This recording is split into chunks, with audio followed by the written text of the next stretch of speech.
क्या आपने कभी आकाश की ओर देखा है और सोचा है, क्या हम इस विशाल ब्रह्मांड में अकेले हैं? क्या बाइबल में परग्रहियों का कोई जिक्र है? क्या परमेश्वर ने केवल हमें ही बनाया? या कहीं और भी जीवन है जिसकी हम कल्पना तक नहीं कर सकते? आज आप एक ऐसे रहस्य से पर्दा उठाने जा रहे हैं, जो शायद आपके विश्वास को नई गहराई दे। अगर आप भी इस प्रश्न का उत्तर दिल से जानना चाहते हैं, तो इस वीडियो को अभी लाइक कीजिए और सब्सक्राइब जरूर करिए, क्योंकि अंत में एक ऐसा रहस्य उजागर होगा जिसे जानकर आपकी सोच हमेशा के लिए बदल जाएगी।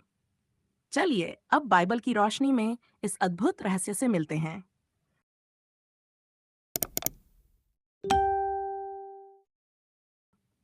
क्या ब्रह्मांड में केवल पृथ्वी पर ही जीवन है? क्या और कहीं कोई प्राणी है जिनका जिक्र बाइबल में मिलता है? क्या बाइबल एलियन या परग्रहियों के अस्तित्व की पुष्टि करती है? ये ऐसे प्रश्न हैं जो आज के वैज्ञानिक युग में कई विश्वासियों और संशयवादियों के मन में उठते हैं। आइए बाइबल के आलोक में इस रहस्यपूर्ण विषय पर चिंतन करें। बाइबल हमें बताती है कि परमेश्वर ने आकाश और पृथ्वी की सृष्टि की। जब हम उत्पत्ति की पुस्तक में पढ़ते हैं, तो यह स्पष्ट होता है कि परमेश्वर ने न केवल पृथ्वी को, बल्कि आकाश के विस्तार को भी रचा। जब यह कहा जाता है कि उसने आकाश के तारों को बनाया, तो ये केवल सौंदर्य की बात नहीं थी, बल्कि परमेश्वर की महानता और उसकी रचना की विशालता को दिखाने का एक संकेत था। भजन संहिता की 149वीं अध्याय में लिखा है कि आकाशों से परे भी परमेश्वर की महिमा है। क्या इसका अर्थ ये हो सकता है कि परमेश्वर की रचना केवल हमारी पृथ्वी तक सीमित नहीं है? क्या उसकी महिमा का प्रदर्शन अन्य आकाशीय प्राणियों या सभ्यताओं में भी हो सकता है? यशायाह की पुस्तक में एक रहस्यमय विवरण मिलता है, जहां नबी यशायाह कहता है कि उसने एक स्वर्गदूत को देखा जो 6 पंखों वाला था और जो परमेश्वर के सिंहासन के चारों ओर उड़ रहा था। यह स्वर्गदूत कोई सामान्य प्राणी नहीं था। उसका रूप, उसकी शक्ति और उसकी उपस्थिति डरावनी और अलौकिक थी। यशायाह के इस दर्शन से यह सिद्ध होता है कि बाइबल परग्रही जैसे प्राणियों की उपस्थिति से इनकार नहीं करती, बल्कि स्वर्गिक प्राणियों का वर्णन बड़े विस्तार से करती है। यहेजकेल की पुस्तक में एक और चौंकाने वाला दृश्य है। नबी यहेजकेल ने एक आग के गोले को देखा जो आकाश से उतर रहा था, और उसमें से 4 चेहरों वाले जीव निकलते हैं। उनके पंख थे, उनके पैरों की बनावट अजीब थी और उनकी गति बिजली जैसी थी। यहेजकेल यह दर्शन कई आधुनिक विचारकों द्वारा यूएफओ या एलियन स्पेसक्राफ्ट की तरह समझा गया है।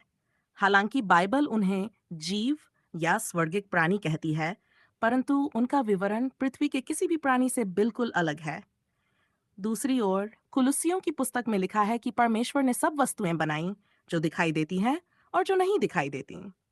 सिंहासन, प्रभुत्व, प्रधानताएं और शक्तियां, सब कुछ उसी के द्वारा और उसी के लिए बनाया गया। इसका अर्थ ये भी हो सकता है कि परमेश्वर की सृष्टि में कई ऐसे आयाम हैं जो हमारे सामान्य अनुभव से परे हैं। रोमियो की पत्री में पौलुस कहता है कि संपूर्ण सृष्टि कराह रही है और मुक्ति की प्रतीक्षा कर रही है। यह वचन दर्शाता है कि सृष्टि केवल पृथ्वी तक सीमित नहीं है, बल्कि एक व्यापक ब्रह्मांडीय योजना का हिस्सा है। यदि सृष्टि का हर भाग उद्धार की प्रतीक्षा कर रहा है, तो क्या इसका मतलब यह है कि अन्य प्राणी, अन्य लोकों के निवासी भी इस योजना में शामिल हैं? प्रकाशित वाक्य की पुस्तक हमें एक और रोचक दृष्टिकोण देती है। वहां लिखा है कि अंतिम समय में आकाश खुल जाएगा और स्वर्ग की सेनाएं श्वेत घोड़ों पर आएंगी। ये कौन है? क्या ये केवल स्वर्गदूत हैं या अन्य ब्रह्मांडों से आने वाले न्याय के दूत? बाइबल के कई वचनों में स्वर्गों के स्वर्ग की चर्चा है। इसका क्या अर्थ है? क्या ये अलग-अलग ब्रह्मांडों या आयामों की ओर संकेत करता है? पौलुस ने स्वयं कहा कि वह तीसरे स्वर्ग तक उठा लिया गया था। वह ऐसा स्थान था जिसे शब्दों में वर्णन करना कठिन था। क्या यह तीसरा स्वर्ग किसी अन्य लौकिक स्थान की ओर इशारा करता है?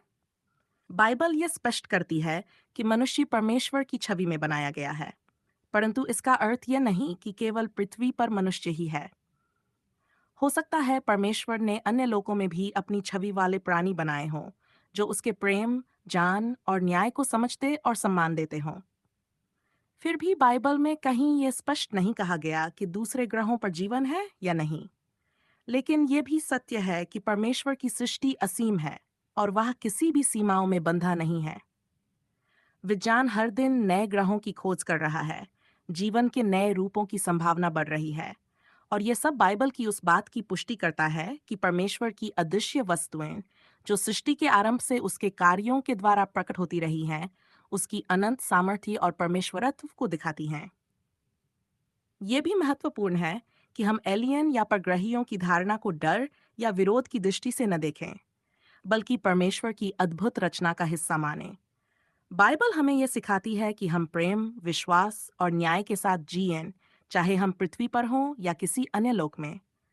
यदि भविष्य में विज्ञान ये सिद्ध कर दे कि ब्रह्मांड में हम अकेले नहीं हैं, तो ये केवल बाइबल के उस सत्य को और दृढ़ करेगा कि परमेश्वर की महिमा और रचना असीम है। अंत में, चाहे कोई एलियन हो या नहीं, बाइबल का संदेश यही है: एक सच्चा परमेश्वर है जिसने सब कुछ बनाया, जो सब पर राज्य करता है और जो हर आत्मा को जानता है। वह प्रेम का स्रोत है, न्याय का अधिपति है और उद्धार का मार्ग वही है। इसलिए यदि कभी हम ब्रह्मांड के किसी कोने में किसी और जीवन से संपर्क करें, तो हमें डरने की आवश्यकता नहीं, क्योंकि परमेश्वर ने पहले ही सब कुछ अपनी योजना में रखा है। जैसा भजन संहिता में लिखा है, हे परमेश्वर, तेरे कार्य कितने अद्भुत हैं! तूने उन्हें बुद्धि से रचा है। पृथ्वी तेरी संपत्ति से परिपूर्ण है।